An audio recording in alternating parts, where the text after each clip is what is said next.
Berapa banyak sih Bitcoin sih yang cukup? Nah, ini pertanyaan yang kayaknya bikin pusing ya kan? Seringkali malah bikin kita jadi kecil hati.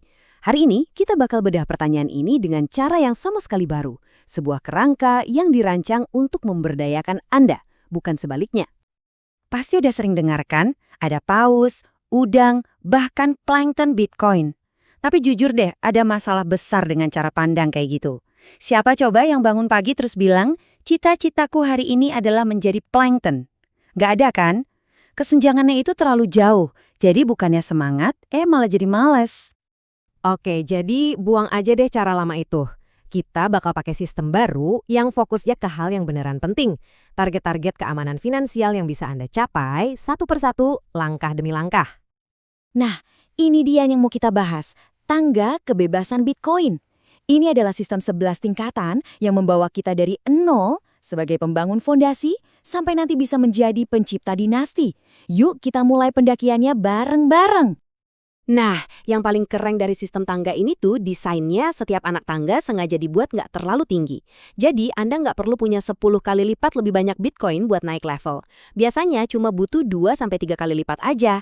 Inilah yang bikin target berikutnya selalu terasa dekat dan bikin kita tetap semangat. Sip, sekarang kita mulai mendaki ya. Kita lihat satu persatu tingkatannya. Dan gimana setiap langkah kecil ini ternyata bisa jadi lompatan besar buat perjalanan finansial Anda.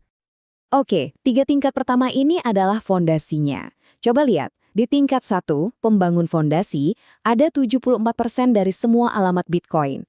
Artinya, cuma dengan lompat ke tingkat 2, dana darurat, Anda udah langsung melewati mayoritas pengguna. Terus naik ke tingkat 3, keamanan pribadi, di situ Anda udah punya pegangan buat biaya hidup beberapa bulan. Dan ini yang keren banget. Cuma dengan mencapai tingkat 3, artinya punya minimal 0,1 Bitcoin, Anda udah masuk ke dalam 4,7% alamat teratas di seluruh dunia. Ini bukan cuma angka di layar loh, ini pencapaian beneran yang menempatkan Anda di kelompok yang cukup eksklusif, keren.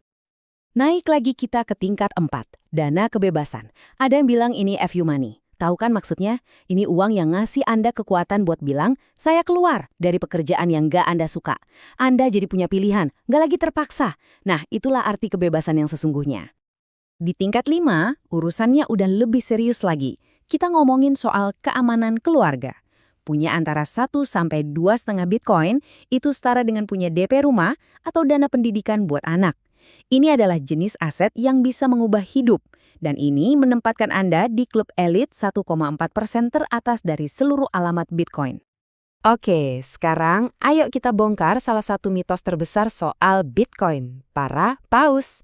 Sering banget kan kita dengar kalau kekayaan Bitcoin itu cuma dikuasai segelintir orang. Tapi bener nggak sih? Coba lihat angka ini deh. Gila kan? Dompet Bitcoin terbesar di dunia itu isinya lebih dari 248.000 Bitcoin. Jumlah yang luar biasa masif. Wajar kalau kita langsung mikir, wah ini sih terpusat banget. Tapi, tunggu dulu, ceritanya nggak sesederhana itu. Jadi, siapa sebenarnya pemilik dompet-dompet raksasa ini? Apa benar ini punya satu orang super kaya yang bisa ngendaliin semuanya? Jawabannya mungkin bakal bikin Anda kaget. Jawabannya ternyata bukan. Dompet-dompet terbesar ini bukan punya perorangan. Dompet teratas itu punyanya Binance, yang isinya adalah dana gabungan dari jutaan penggunanya. Dompet besar lainnya juga sama, itu punya bursa kayak Robinhood dan Bitfinex. Bahkan ada juga yang isinya hasil sitaan FBI. Gini deh, ada analogi yang pas banget buat ngejelasin ini. Ini tuh sama aja kayak bilang Bank of America itu seorang miliarder, karena di berangkasnya ada miliaran dolar.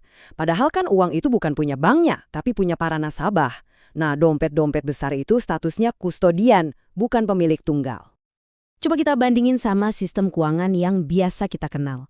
Di Amerika Serikat, 1% orang terkaya itu menguasai 30% kekayaan negara. Sementara di Bitcoin, karena datanya transparan dan bisa diakses siapa aja, distribusinya kelihatan jauh lebih merata. Ini salah satu hal yang bikin Bitcoin itu beda. Oke, setelah kita bongkar mitos soal paus tadi, sekarang kita balik lagi fokusnya ke Anda. Perjalanan Anda di tangga kebebasan ini sangat-sangat mungkin buat dimulai. Dan langkah pertamanya itu lebih dekat dari yang mungkin Anda bayangkan. Terus gimana caranya buat sampai ke tingkat 2 dana darurat? Simpel banget sebetulnya.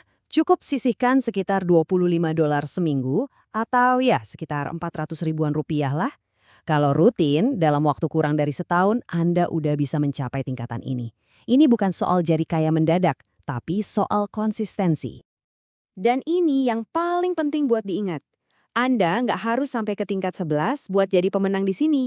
Setiap satu anak tangga yang berhasil Anda naiki, itu udah sebuah kemenangan. Sebuah peningkatan nyata buat keamanan finansial Anda. Disinilah letak keindahan Bitcoin yang sesungguhnya.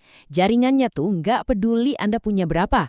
Bitcoin Anda yang jumlahnya 0,1 itu dilindungi oleh sistem keamanan dan aturan yang sama persis dengan yang melindungi 1.000 Bitcoin milik seorang miliarder. Di mata jaringan Bitcoin, kita semua setara.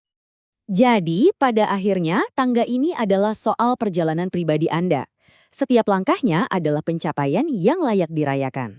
Pertanyaannya sekarang bukan lagi berapa banyak Bitcoin yang cukup, tapi seperti apa sih bentuk kebebasan finansial yang mau Anda wujudkan untuk diri Anda sendiri?